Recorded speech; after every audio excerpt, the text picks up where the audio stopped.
Daily horoscope for guidance po, May 19, 2024 para kay Aries.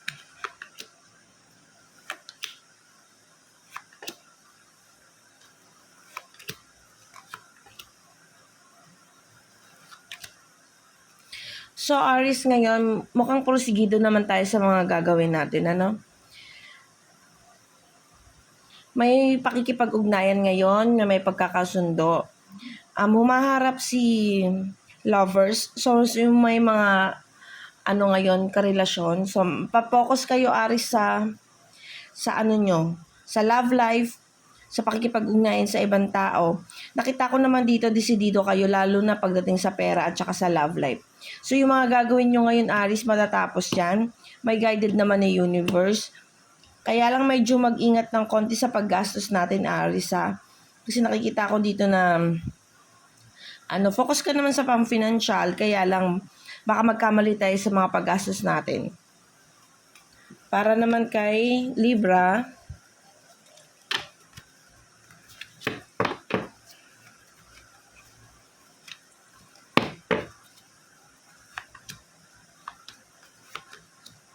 okay. So Libra, ngayong araw, magiging magandang takbo ng araw natin today.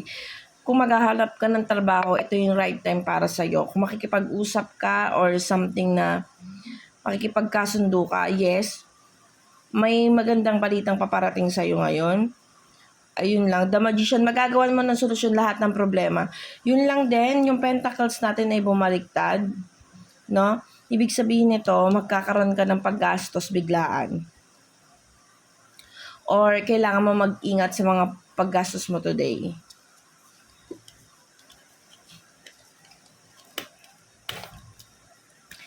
Para naman kay Taurus,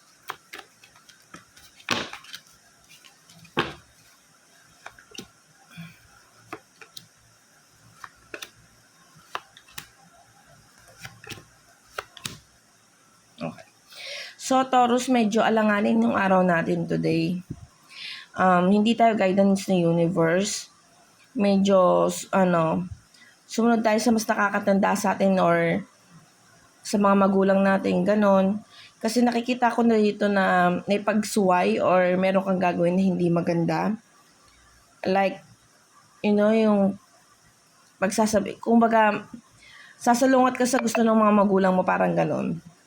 Or something na mas makakatanda sa'yo. May celebration naman, ibig sabihin makakatanggap ka pa rin ng good news.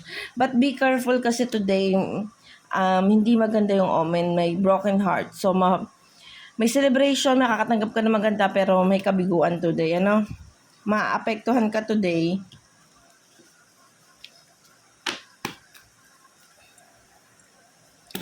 Para naman kay Scorpio,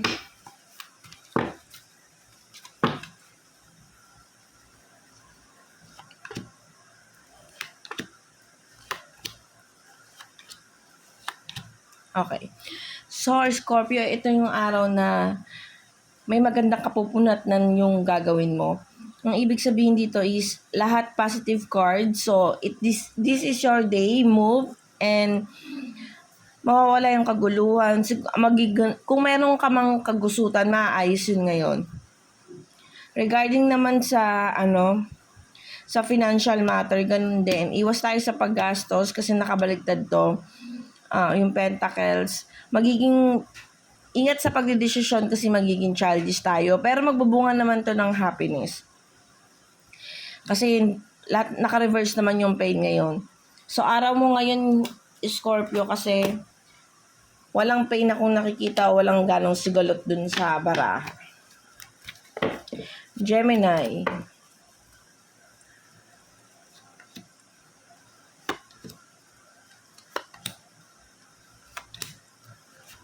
Okay. So, ang ganda rin ng card mo, Gemini. Kung may ina-expect kang pera, makukuha mo ngayon yon.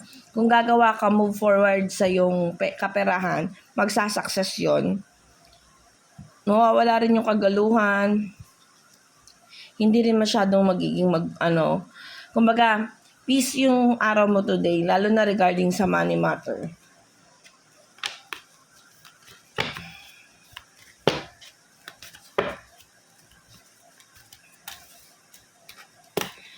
Para naman kay Sagittarius.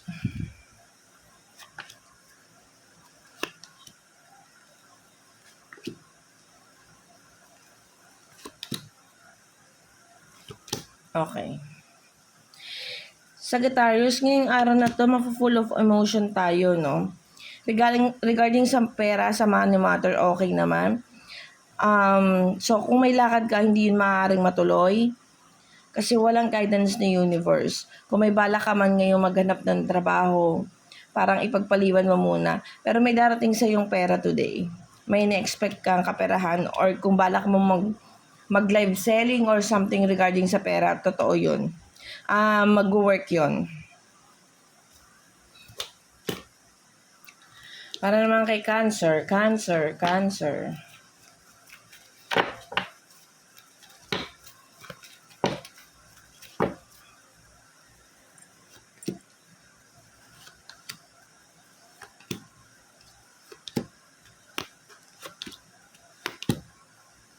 So, Cancer at the beginning, no, regarding sa relationship, maaayos nyo yung gusto nyo ngayon, magiging masaya kayo ng partner mo kasi lumabas ang the lovers. May guidance naman yung araw mo ngayon, magiging okay naman, magiging smooth naman. Kaya lang banda huli, alam ko nakafocus ka today, may gagawin ka today na magiging successful. Kaya lang umano yung page of cups. So, mag-ingat pa rin sa mga taong nakapaligid sa'yo, maaaring may manira sa'yo or may mga naiinggit sa'yo, ano. Pero today, okay naman ang head mo. May guidance ka naman ng universe. Para naman kay Capricorn.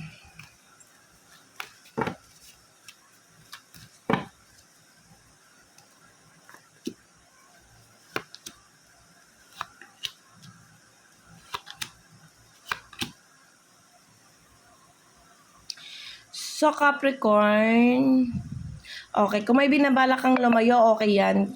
Kung may mga pinoproceed ka ngayon o may bala kang gawin, ituloy mo lang daw. Yung mga pinaghirapan mo, magigain daw yan. At today, magiging productive ka, Capricorn. Wheel of Fortune lumabas. Ibig sabihin kung ano yung plano mo, magiging successful. Kung ano yung gusto mong gawin today, magiging okay po yon. So, smooth ang araw natin today, Capricorn. Wala akong nakikitang negative dito sa cards mo. Kaya lang, huwag ka masyadong, malungkot, no? Kasi yung Pentacles is, nakabaliktad.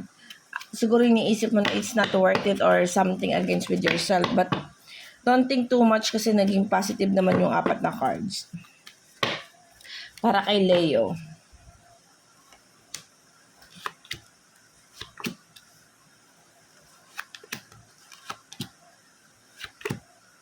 Okay.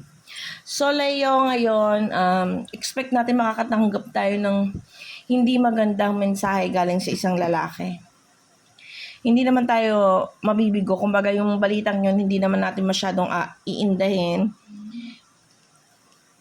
Maninindigan ka pa rin naman, Leo. Magiging maayos pa rin naman.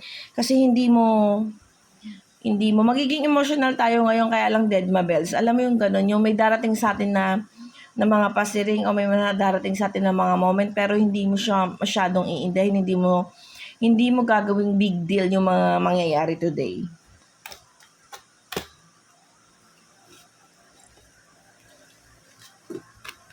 Para naman kay Aquarius.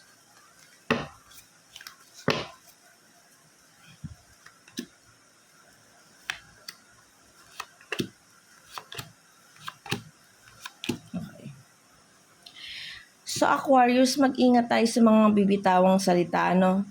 Today, kasi baka makapanakit tayo. Nag-negative yung the lovers mo or something relationship with someone. So, baka magkaroon tayo ng alitan or something na alam naman natin na magdudulot sa iyo ng hindi maganda ito kasi masasaktan ka dito. Then, mag-ingat din sa mga taong nakapaligid sa iyo. Don't trust anyone muna kasi may betrayal na nakaharap. Ayun lang, magiging smooth din naman kahit papano regarding sa pamilya. Kaya lang yung the lovers, so kung may karelasyon ka, maghinay-hinay ka muna, wag masyado maging mainitin yung ulo. Tsaka, isipin mo muna yung mga salitang gagawin mo. Kung maaaring huwag ka muna mag-desisyon today. Especially regarding sa, pag-ibig matters, yung mga ganun. Tsaka mag-ingat sa mga nakapaligid. So, Virgo, this is for you, Virgo.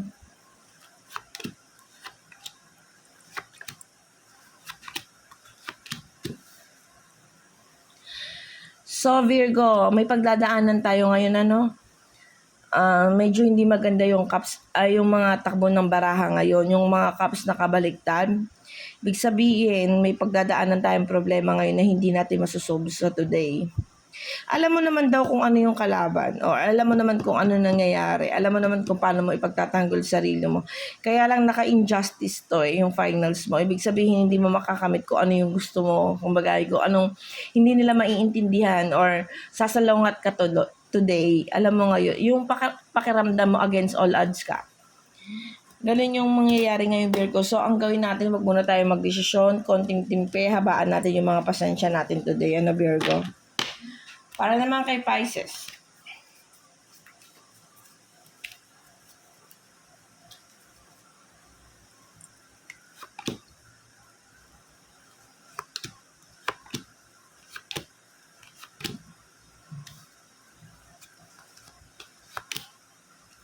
So, Pisces, sa araw na ito, magiging maayos naman yung mga pinaplano mo, matatapos mo yung mga ginagawa mo, magsi-celebration naman kasi nga natapos mo ito yung tower.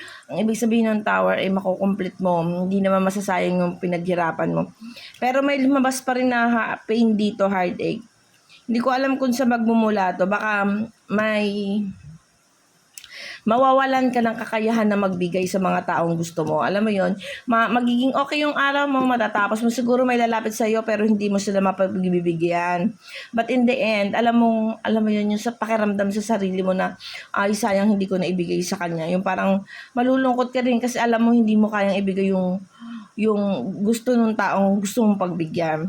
Pero in the end, okay naman, magiging maayos din naman today. So, ang gawin na lang natin, pagdasal mo na lang na magkaroon ka, kung hindi mo man maibigay ngayon yung mga gusto mong ibigay sa taong mahal mo, or sa mga taong humihingi sa'yo, or hindi mo afford, pag-pray na lang natin, baka susunod, diba? Maibigay mo na. Huwag malungkot. Thank you po. Guidance lamang po ito.